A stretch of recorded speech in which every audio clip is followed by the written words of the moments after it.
இந்த ஒவ்வொரு படம் வர்றப்பயும் நிறைய விமர்சனங்கள் வந்து வரும் இல்லையா? ஒரு படத்தை கண்டிப்பா ஒரு பத்தி படம் வருதுனாலே வந்து பாசிட்டிவாவும் வரும் நெகட்டிவாவும் வரும். ஆக நிறைய மொத்தம் ஏதோ ஒரு கமெண்ட்ஸ் வந்துரும். ஆமா கமெண்ட்ஸ் வந்துரும். ஒரு சில பேர் வந்து வாண்டடா கமெண்ட்ஸ் கொடுத்து மாட்டிக்கிற ஆள்ஸும் இருக்காங்க இல்லையா? இல்ல சில பேர் வந்து அந்த படத்தை பத்தி எதுவுமே தெரியாது. ஆனா எடுத்தோன்னே சொல்றாங்க, "ஏய் மொக்கையாப்பா, நல்லாவே இல்லையாப்பா, யார் சொன்னாங்க, யாரும் சொன்னாங்கப்பா" அப்படிங்கிற மாதிரி கேஸ்லாம் கூட வாண்டடா இல்ல இருக்காங்க. நிறைய பேர் வந்து அவங்க பேரை சொல்லியே மாட்டிக்கிறவங்க இருக்காங்க. என்னப்பா இவர் தான் டைரக்ட் பண்ணிருக்காரா, இன்னும் ஆமா. கொஞ்சம் கூட நல்லா எடுத்திருக்கலாமே, இதான் தெரியுமே அப்படின்னு சொல்லி எல்லாம் தெரிஞ்ச மாதிரியே பில்டப் பண்ணி பேசுவாங்க.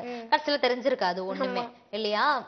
அந்த பேரை சொல்லி மாட்டிக்கிறவங்களும் இருக்காங்க. அந்த மாதிரி தான் இப்ப ரீசெண்டா ஒருத்தவங்க வந்து ஒரு விஷயத்தால வந்து பயங்கரமா பாதிக்கப்பட்டிருக்காங்க. யாருன்னா நம்ம மதுபாலா இருக்காங்கல்ல, ஆமா, அவங்கதான். அவங்களே ரொம்ப நாள் கழிச்சு வந்தாங்க. எதுக்கு இந்த வேலை? ஆனா இப்ப இருக்கிற பீப்புளுக்கெல்லாம் வந்து மதுபாலா அப்படின்னு ஒருத்தவங்க இருந்தாங்களா அப்படிங்கறதே வந்து தெரியலப்பா. ஆமா, நிறைய பேர் நானும் நிறைய பேர்கிட்ட விசாரிச்சேன். அவங்களுக்கு மதுபாலா ஜஸ்ட் நம்ம வந்து இந்த மாதிரி இன்டர்வியூஸ் அந்த மாதிரிலாம் போவோம் இல்லையா, வெளில அவுட்டிங்ஸ் எல்லாம் போவோம் இல்லையா, அப்ப வந்து கேட்கும்போது மதுபாலாவா, ஓ அவங்க அந்த ஜென்டில்மேன் படத்துல நடிச்சாங்களே அவங்க தானே. ஒரு சில பேருக்கு அவங்களுக்கு தெரியுது. வந்து ஒரு சில படம் தான் வந்து அந்த நேரத்துல ஹிட் கொடுத்தது. சோ அந்த அளவுக்கு பெரிய ஹீரோயின் தான், நிறைய பேர் தெரிஞ்சது. பட் ரொம்ப நாள் கேப் ஆனதுமே வந்து அடைய மறந்துட்டாங்க இல்லையா சொல்றது. ஆனா அது ஆனா அந்த சினிமால சொல்றது எல்லாமே கரெக்டா இருக்கு. கொஞ்ச நாள் நம்ம ஃபேஸ் வந்து அவங்க பாக்கலன்னா நம்மள மறந்துருவாங்க அப்படிலாம் சொல்லுவாங்க இல்லையா. அது வந்து இவங்க விஷயத்துல கரெக்டா இருக்கு. ஆனா ஒரு சில பேர் கரெக்டா சொல்றாங்க, அந்த நறுமுகை நறுமுகை சாங்ல நடிச்சாங்களா அவங்க தானே அப்படின்னு. சோ அவங்க என்ன சொல்லிருக்காங்கன்னா, இப்போ அவங்க வந்து பயங்கர ஃபேனா, நம்ம வந்து அமிதாப் பச்சன் இருக்காரு இல்லையா, அவரோட செம்ம ஃபேனா இவங்க, டை ஹார்ட் ஃபேனா.